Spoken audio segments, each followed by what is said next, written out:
muslin.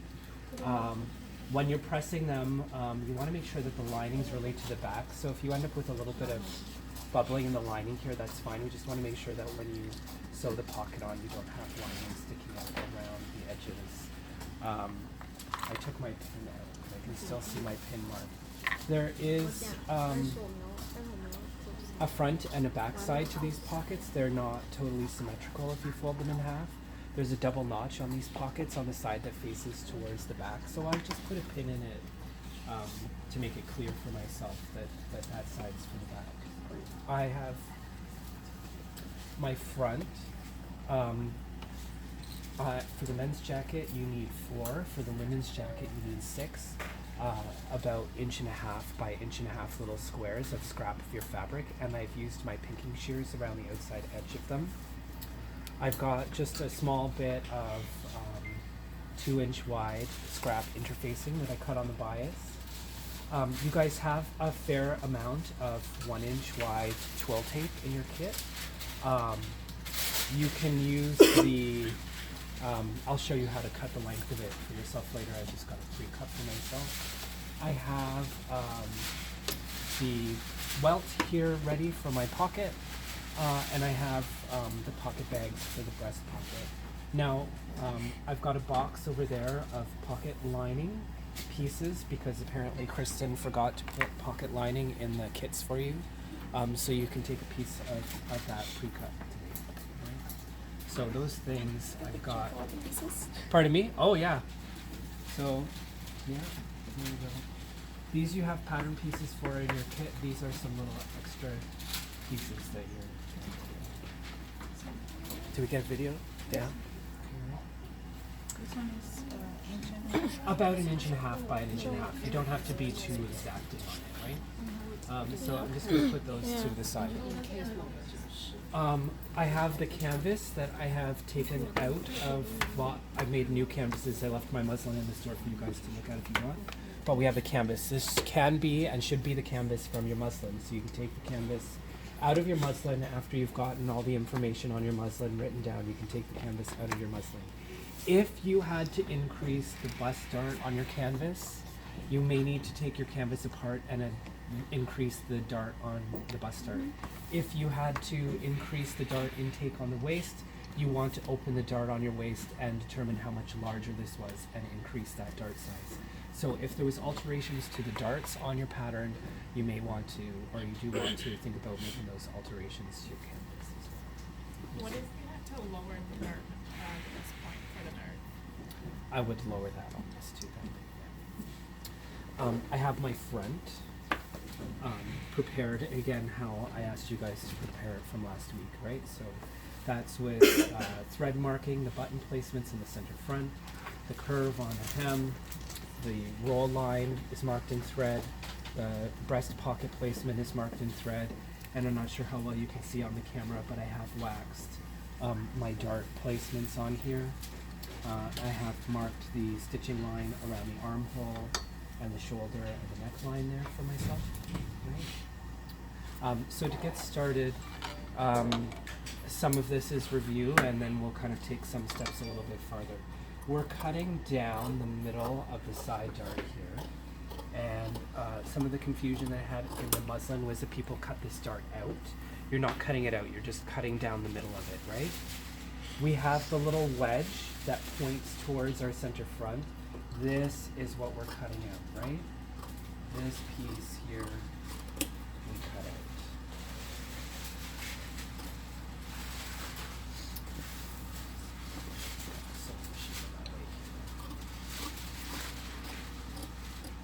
That little guy is cut out, right? So you're looking at it like that. If it's sitting together, this has just been cut in the middle. That little wedge has been cut out, right? I'm going to take one of my, yes. Okay, there's something I noticed on the female jacket. Like on the males, you have a bit of gap for stitching. Yeah. On that one. On the women's one is a little bit closer together. Yeah, you only have about like, 1/4 of an inch there. Even towards the top is less than 1/4. I take 1/4 there. Oh. Okay. Yeah, take 1/4 there. Yeah. Yeah, take 1/4 there. The first thing we're going to do is sew up the waist dart, the one closer to the center front. And I like to, I'm not sure how clear it is, but I've got a little cross mark that I marked at the very apex of the dart that really helps to know exactly where the end of the dart is going to be.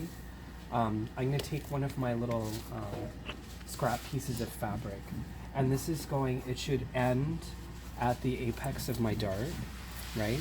So here's my center front side, and here's my armhole side of my jacket. So I'm sewing with the center front side up, and this little wedge of fabric is going on the side that's towards the armhole. This is going in up at the very apex of the dart, and the fabric piece should end at the apex. When it's all finished and done, we don't want everything to fold over exactly and have thickness ending at all the same places. We want to kind of spread it out a little bit. So what I'm doing is, if you kind of think about this being in 3/3, I'm just putting 2/3 of my scrap of fabric under the dart and leaving just about 1/3 of it sort of sticking out from the top here. So I'm going to answer that question, and it'll get a lot clearer when I get towards that answer. Yeah? I'll try to answer it now, but it will make more sense when we go to the iron. When you're working with wool fabrics, you deal with a lot of thickness, right? When we finish sewing this dart, I'm going to cut the dart open and press it open. But you can't cut all the way to the very apex of the dart because it gets too narrow there and it will totally unravel. So we put this little square of fabric here so that's the other fabric to push in the other direction. It'll become clearer when we go to the iron. So we're putting this piece here. There's my apex. I'm going to use a few pins for myself.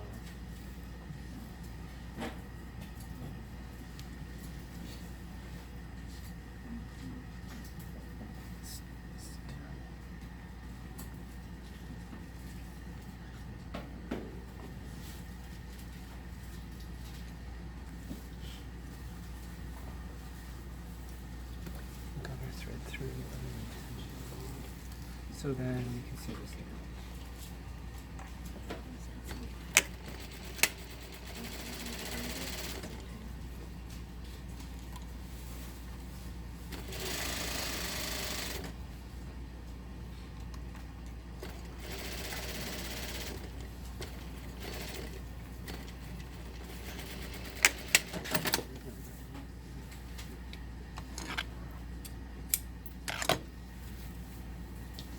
So I've just done that, right? We're going to have to go back and forth to the iron a few times in the preparation of the front, if that's okay with everyone. So what we're going to do now is cut open the dart after we've sewn it closed. So we're just cutting open the middle of it. Not cutting it out, just cutting up the middle of it. And again, it gets, especially on the men's jacket, gets very narrow very quickly up towards the top. And this is why you can't clip the dart open all the way to the apex, and that's why we have this little scrap of fabric here. So this lets us press open our darts and have a very, very smooth, clean front. In particular, when you get into, well, even with really fine wool fabrics, but when you get into thicker wool fabrics, it really helps to kind of distribute the bulk. So we have to go to the iron. And I recommend that you do come to the iron with me because there are some tricks to it here. So we'll go over to, I've sewn the bust dart in at this time as well. So you can sew that one and sew this one together at the same time and come to the iron in one time. You're going to start by doing the waist dart, part at the bottom of the egg part of my buck down here. And I'm putting that area in where the chest of my jacket is. And this dart we are just pressing open. We're with wool now. You want to think about lots and lots and lots of steam first with the iron that will make the whole thing get soft and pliable. And then think about pressing hard and drying with the iron. So lots of steam. I'll just fog up my glasses.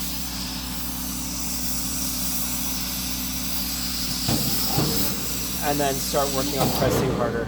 Now here, up where our fabric is, I'm pushing my dart towards the center front, and then my fabric all in the opposite direction.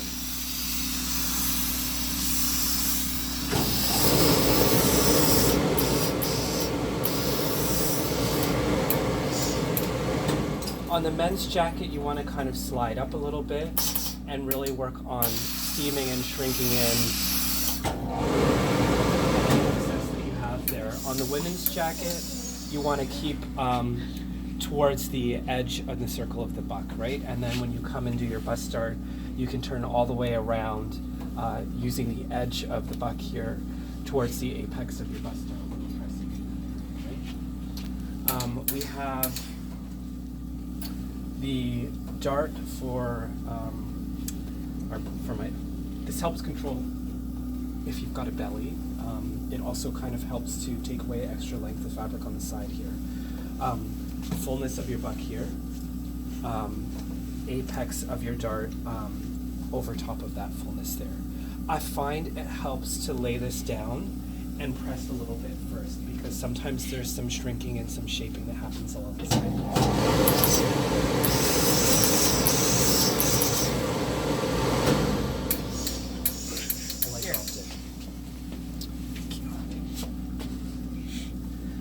This is just to hold things in place when we tape this seam later, so I can just cut that to length for myself and just kind of use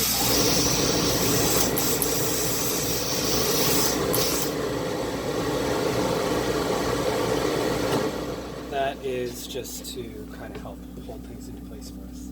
So we'll go back over to the sewing machine then. Important for a minute.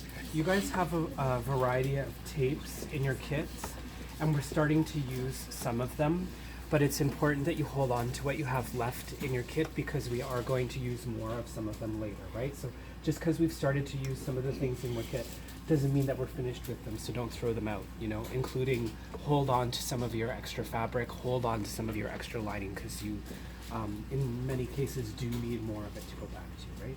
So you have about a 1 inch wide black twill tape in your kit. I think some of you might have it. If you've got a lighter color jacket, it might be off-white, but you have a 1 inch wide tape. It can be cut using, you know, approximately the length of that slit that you have there. What I've done for myself is I've just pre-pressed back one side of this by about 1/4 of an inch, right? That can go right over top of here. This is just cleaning up the raw edges for yourself. We're putting a patch pocket on, so I'm cleaning it up this way. If you were doing jetted pockets on your jacket, this would become the opening of your jetted pockets, right? You would use that cut lines. So this can come just a little bit beyond the edge of our dart there, and the raw edge will end up being sewn into our second dart as we go there. So just give myself a couple pins to hold this in place. I'm just going to need to have like another table for everything here.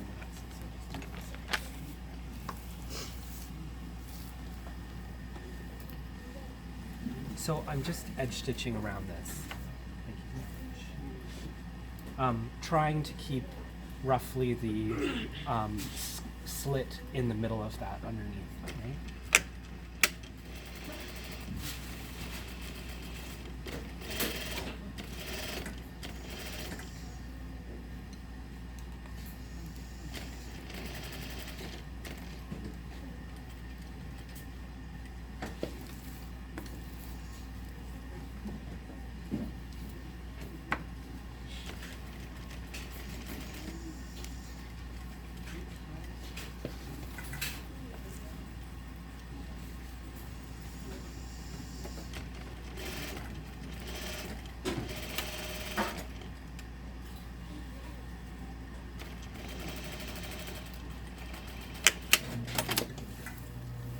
And I had cut this with just a little bit of extra, and I'm just going to cut that off alongside the dart that's cut open there. So now we can sew closed the dart closer to the side seam.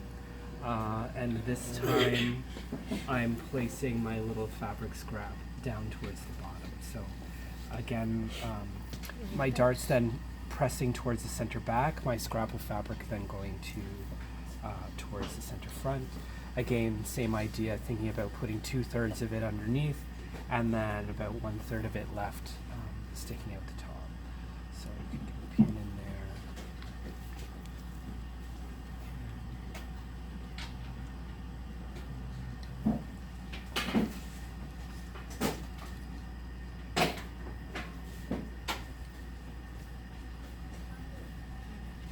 Okay, I have a question. Yeah.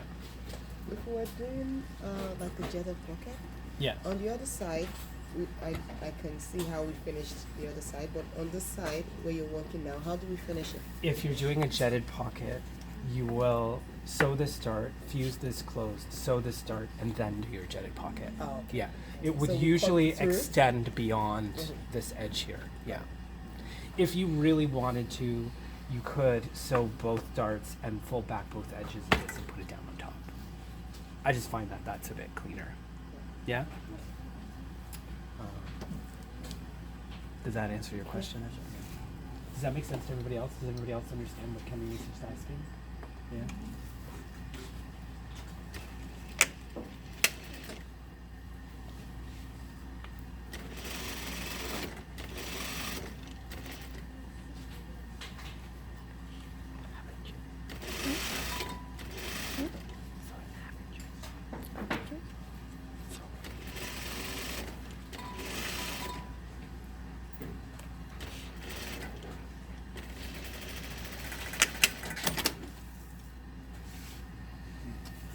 Particular down in this area, you want to make sure that you do actually catch all of the raw edge,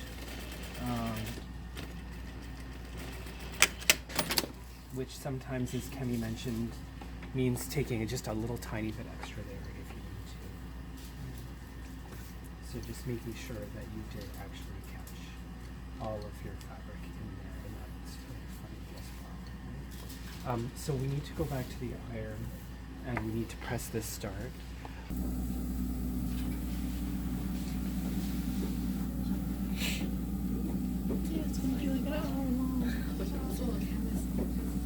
If we were working up into the chest here on this side, we're actually doing the opposite, and we're working down into the hip this way.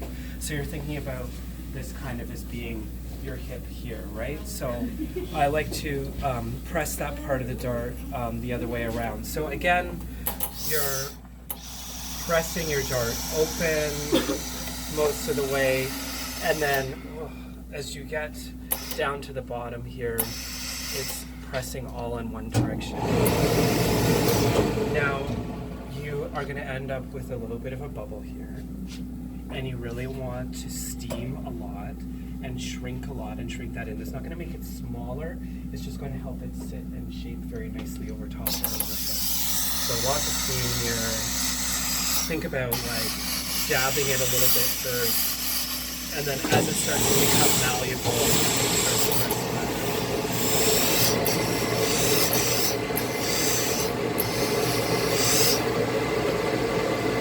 And that starts to put a nice shape in for things. I'm gonna go back when I get back over to my scissors. See how we have this one nice and graded like that? I'm just gonna trim mine a little bit here. I kind of fell off the side of it. So what we're looking for is less fabric on the top and more fabric towards the body. So if you need to trim it a little bit, it doesn't need to end up finishing exactly 1.5 inches by 1.5 inches. It's just something to give you to start with. I brought my extra twill tape here. And we use this because we can steam and we can shape and we can mold and we can stretch wool. That means that there's going to be areas that we want to remain stable, that we don't want to shrink or stretch or mold while somebody's wearing a jacket. So for example, the armhole and the shoulders need to be stabilized. And we use this narrow black twill tape to do that. This stuff does shrink a little bit. This stuff is super wrinkled from being in your kit. And we have to put this straight of grain tape into, for example, a very round armhole. So what I like to do is press a little bit of shape into it while I'm shrinking it so that it's easier to sew in.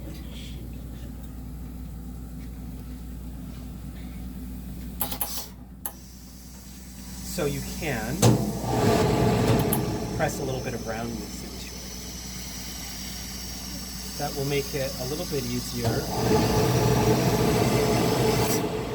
when you start trying to put it into an armhole or a neckline, right?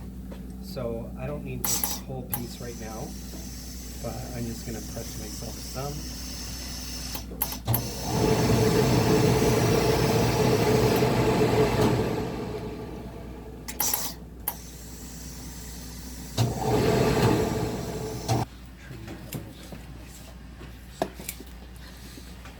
Grate it a little bit, make it a little flatter.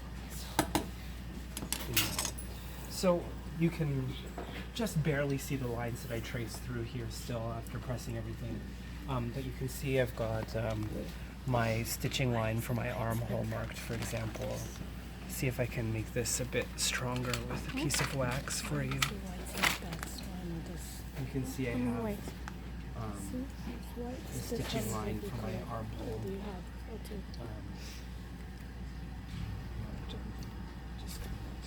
This will be good for you too, so you can see it a bit clearer. So if you ever need to wax something a bit more to make it clear from yourself, that's fine. So this tape, we want to go inside the seam allowance.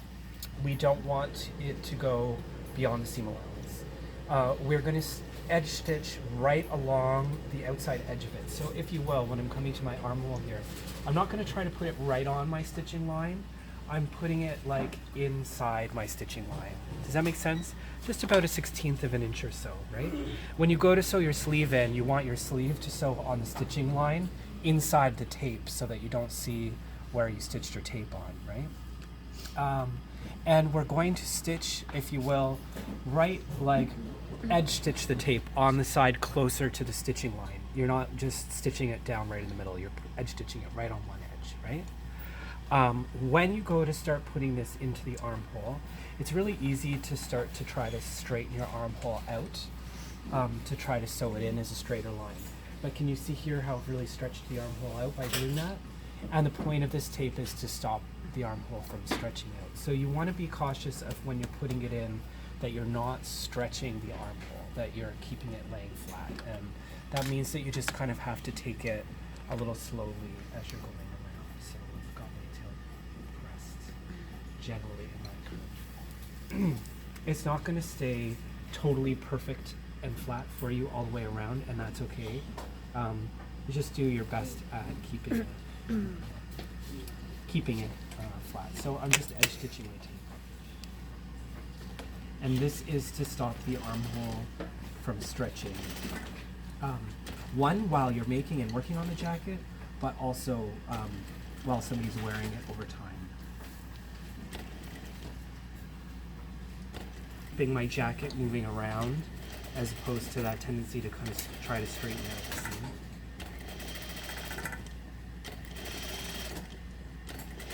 If you fall off the edge of the tape and you stop and go back and just keep stitching, that's fine.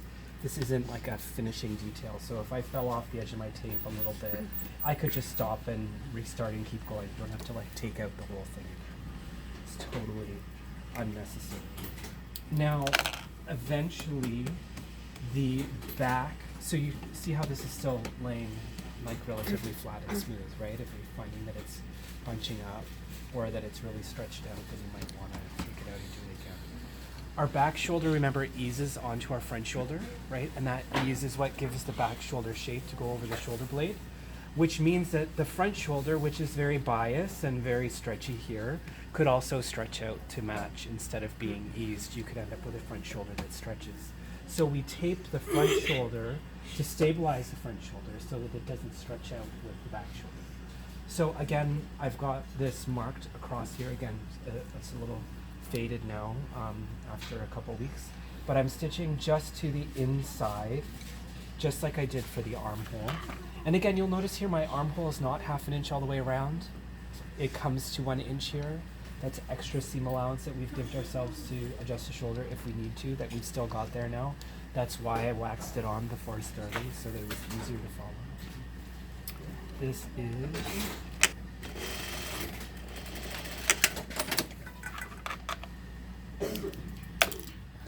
right. I've got my back here, and there's a bit of taping that we have to do on the back as well while we're taping things. Did everybody get what they need of that one? Yeah. I'm not sure. Okay, people back. We need to tape the back neckline because again, this stretches very easily. When you hang a jacket up on a hanger, it really pulls a lot on the hanger on the back. We're using felt in the undercollar that's very stretchy, so we need to like stabilize it right here. So I'm going to tape my back neck.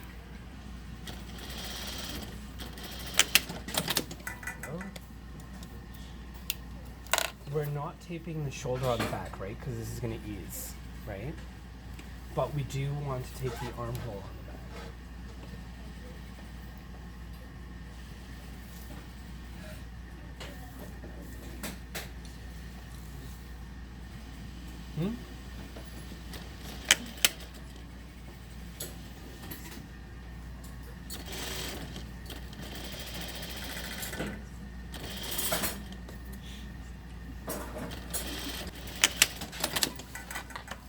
And while I'm here preparing the shoulders, I'm going to just turn this to the longest stitch length, and I'm going to run my easing stitches on the shoulder. So using my fancy finger ease technique, this is one row of stitching, again just inside from your actual stitching line. Okay. And I do a second row of easing 1/8 of an inch away from the first line of easing.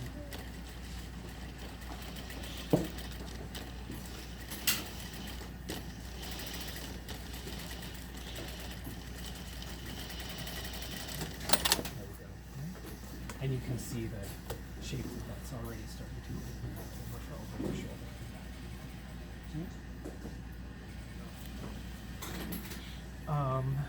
Then we start to look at pockets. It's over here. We have welt pocket. I spent a lot of time this morning on the welt pocket thinking that you guys hadn't done them before, but you guys have done them before. So I won't spend too long, but I do want to point out again here that I've got this little guide that I made up for you guys, which also shows if you want to make this kind of pocket in plaid, how you can find and match the plaid when you're cutting the piece out in the first place.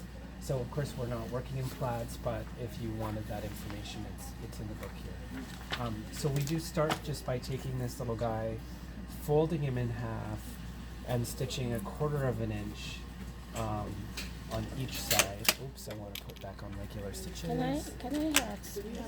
Yeah. It's on Blackboard. Yeah. Yeah. It's all on Blackboard. It's all on Blackboard. Yeah. It's under Jacket Order of Operations. I made a side panel. It's called Jacket Order of Operations, and it's in like 5 parts.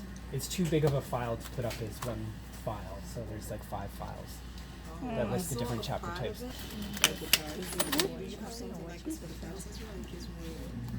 Yeah, I do. I can post it for the pants. Yeah, I have this, but also for pants. Yeah, I did not, but I can if you guys want it. Yeah, yeah. Just clipping my clipping my corners here. I need to then very nicely press and turn this inside out, right, like that. Does somebody mind volunteering to go to the iron on that for me? They don't allow me to go there. Can we? Thank you.